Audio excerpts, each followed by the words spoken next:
Plays in Ashok Leyland. Aditya Bandyopadhyay, he is now the DR1 of the art department. So he has been placed in Ashok Leyland. Then Shaurya Prakash Mishra, he has been placed in Philips, and he is a robotics god. So if you want to even ask anything about robotics, you can ask him. And Utkarsh Rastogi, fourth year BTech student, again a DR 4, 3, 4, some 9 point something, and plays in Caterpillar. So you can ask questions such as what exactly happened in their interview, what technical questions were there, and everything would be recorded and archived in. So shoot up with as many questions as possible. I think we can just start by telling you what is the procedure, and then you can ask the questions. Let's start with the procedure for Ashok Leyland. So basically, Ashok Leyland is a heavy machinery company, as you might know. So the first phase is only the CV. Not even the CV collection. The first phase is the multiple option test, which is held before the day they are supposed to come. So in that test, the questions are mostly simple conceptual questions related to heat transfer, thermodynamics and fluid mechanics. There are two parts to the test. The second part is mainly aptitude test. So once you get through the test, the second round is held here the next day, which is mostly like a technical interview, not much of HR involved, because the people they send are mostly from the technical side. So you can expect them to ask you a lot of questions from your CV. So most of the questions will be pertaining to your projects that you will be doing. Even if your project is not related to anything sort of heavy machinery or such, they will ask you stuff that is pertinent to their kind of work. For example, my work was all related to microfluidics, so they asked me to explain something about my project. Apparently they didn't understand anything. So they asked if I knew how to design a heat exchanger. So that all should be well within your reach, because there will be courses which you will be attending pertaining to design of thermal system elements and other stuff. So be sure you are comfortable with the basics of heat transfer, thermodynamics and fluid mechanics. So if you are good in all these things, they'll take you. But for example, if they ask you how to design a HVAC thing and you fumble up everywhere, then probably you'll not make it. So it's a core company and they'll ask you mainly from core. Company like GE, they had 2 rounds of interview. The first round was technical and they asked things pertaining to turbines because they are mostly concerned with turbines and all. Once you get through the technical round, there'll be a HR round where you will be tested if you fit into that into the groove that they want you in. So that is all a different issue. The technical is mostly core and they'll ask you all the basics. They'll never ask you any derivations or anything. It is mostly, for example, if I have a pressure head of this, what kind of turbine I'll use, these kind of questions. So the core companies are mostly this kind. Any questions?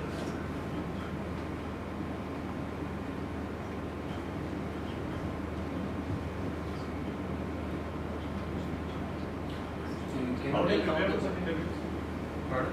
How do you prepare for such interviews? So, Ask how should we prepare, not how do you prepare this. I mean, how have you prepared? so before like a month, you see for different companies you have to have a different approach. Right? But mostly for the core companies, you'll have to study the core basics. For example, power plant engineering. Okay, so power plant engineering will actually cover most of the stuff that core companies will be looking for. So they'll be looking for boiler design, say, or heat exchangers, turbines, pumps, and as far as the non-power plant are concerned, you'll have to brush up with the fluid mechanics basics, and you'll have to prepare in such a way that you don't focus on the derivations and stuff. You have to focus on the concepts. For example, for a reciprocating compressor, what do you expect? The high volume flow rate or low volume flow rate? Why do you expect a low volume flow rate? Such questions. They'll never ask you derivations. For example, what they asked me was, G, they asked me if I have a heated ball at say 2000 Kelvin and I suspend it in a room, how will you approach this heat transfer problem? So mostly you will think like a lumped capacitance and all, right? But actually radiation will also be taking place. So you have to take into consideration all these factors. If you just say lumped capacitance and go on, at one point of time you'll say, oh wait, this is 2000 Kelvin. You didn't consider any radiation and all. Then you'll say, oh, why did not you take radiation, and then you lose out on some points. So you have to properly understand what he's trying to ask. If there is a catch, you have to understand why he's trying to ask this question. The questions will never be like straightforward. There will be a catch to this. In my opinion, thorough understanding of basics should be sufficient. And as far as books and all are concerned, fluid mechanics, Fox and McDonald, heat transfer is Incropera, thermodynamics is Sontag, and power plant engineering is Vakil. These are sufficient. You're asking something? No.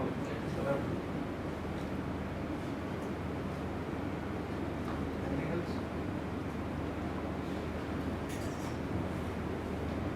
What kind of work will you be doing here? As of now, they just gave me a position of deputy manager in some R&D, and that R&D is not fixed. So they said that after going there, they'll assign me the team or something. It's not fixed.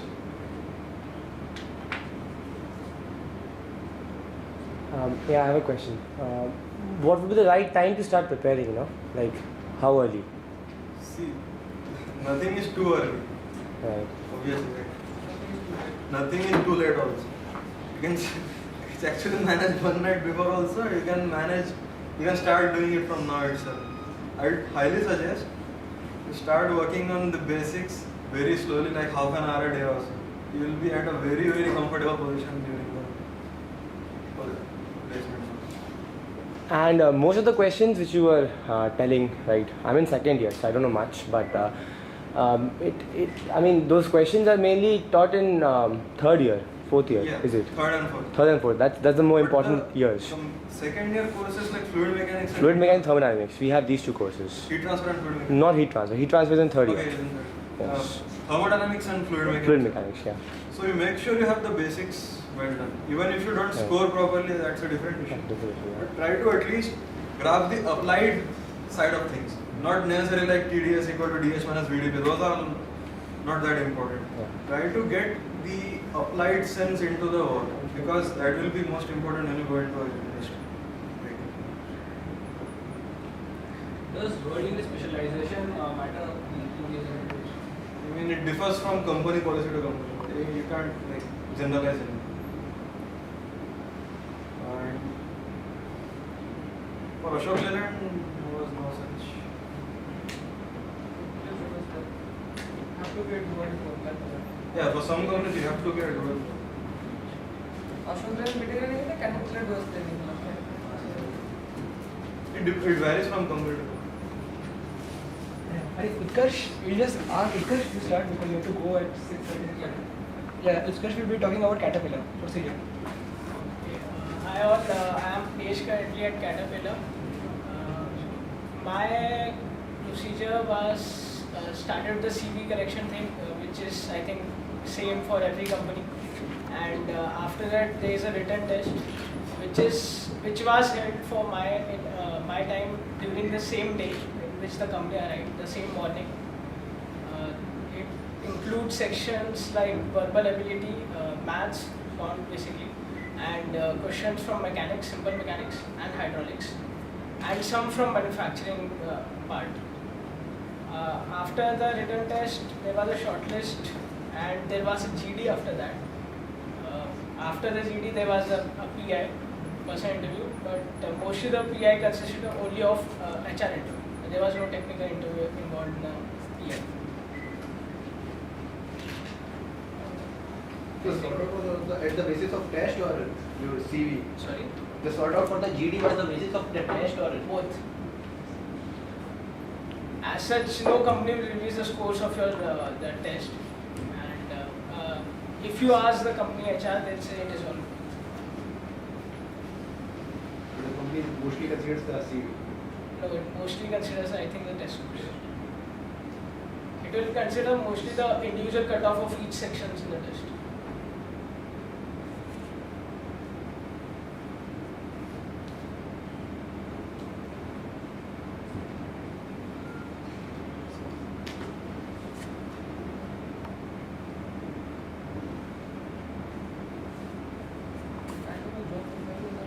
Okay, my job profile will be in the engineering design section.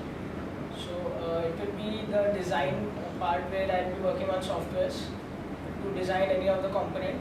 Caterpillar is basically a mining company, not a mining company, mining machinery making company. So the earth diggers, the road rollers and all it makes. It's basically a America-based company, US-based company. Which the location of the job will be at Chennai. There is only one engineering design office in India, which is at Chennai.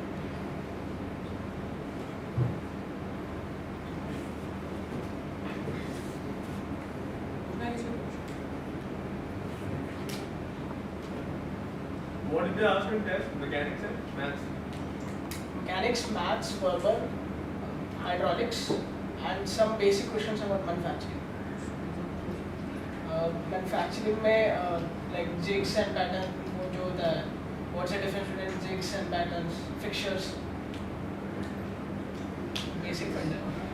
Then hydraulics, basically hydraulics, pressures and all the pipes and all. Mechanics simple, there is a 2-bar linkage, 4-bar linkage. Related to the aptitude test, if you are preparing for CAT and such examinations, The maths and verbal will be covered in that. maths and verbal is easily covered by someone who is preparing for CAT. General aptitude test. Those are usually simple. Even GRE as well. GRE. At least the verbal part. The verbal is Maths- usually not a cutoff. Maths and verbal will be quite easy for people here.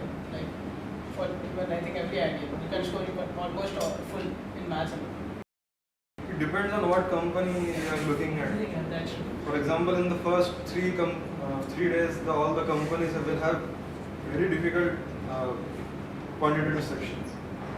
Not necessarily difficult math section, but quantitative will be usually rather time-consuming or difficult. So the only thing you have to need for that is practice. As much practice as you can get.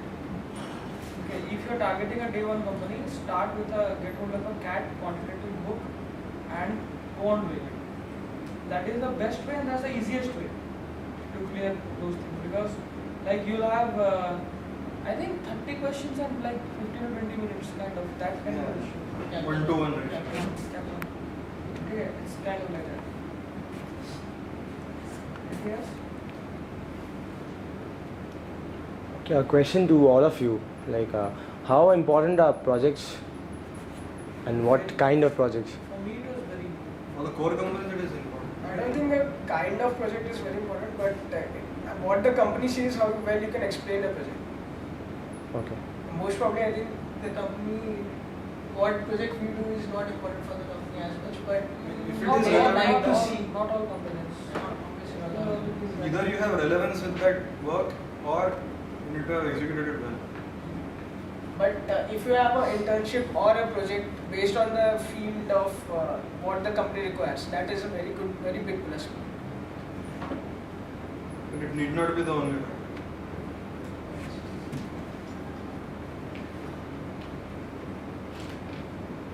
See, doing a project is a different thing and explaining and justifying a project is a totally different thing. So even if you have done a project or an internship very well, spend at least, maybe before the interview or the day before the interview, spend at least 1 hour, just thinking about what you did and how would you explain such things. Why did you do the project? One of the biggest questions that people ask is why this project, why not any other project? It is very important that you justify what you did and why you did it. So we should prepare that. Okay? Another pet question of all these people is related to HR. What are your strengths and weaknesses? Make sure you the standard HR questions. But try to make these answers as good as possible and not as cliched as possible. And try to see, everyone prepares these questions. Okay, everyone does. But it should not be obvious at the interview that you have prepared these questions. Okay, so as soon as the interview says, okay, so what is your biggest? My biggest weakness is so don't go like that. Okay, so take some time, think or act as if you are thinking, and then start. Okay. Anything else? Or should I start? Okay, so I am currently placed in Philips Healthcare Research and Development, and the procedure for Philips was a bit different from that of other companies. Okay, it was originally, I suppose, I mean, as far as I have got the information, it was supposed to come in day 2, but because of some problem, it actually came on day 7. Okay, so the thing is, it's the notice that they had given out. They said that it was open to EC, electrical and instrumentation, plus anyone else who thinks their work is related to the field of healthcare or product development can apply. Okay, therefore there was a CV submission, and they shortlisted around 12 or 14 people. Okay. So in this case, the shortlisting was totally on the basis of your resume or your CV. Okay. Therefore, be sure to make your CV very well. Okay. I'll tell you some very specific points about your CV. Don't make one CV. Make at least 3 or 4 different CVs. Okay. One CV should be for research and development companies. Okay. Maybe for research and development universities. Okay, and all those things. This CV should be long and detailed, 2 pages. Okay, no need to elaborate on your post of responsibilities. Can anyone tell me what are the various parts you should put in a CV? Someone, anyone?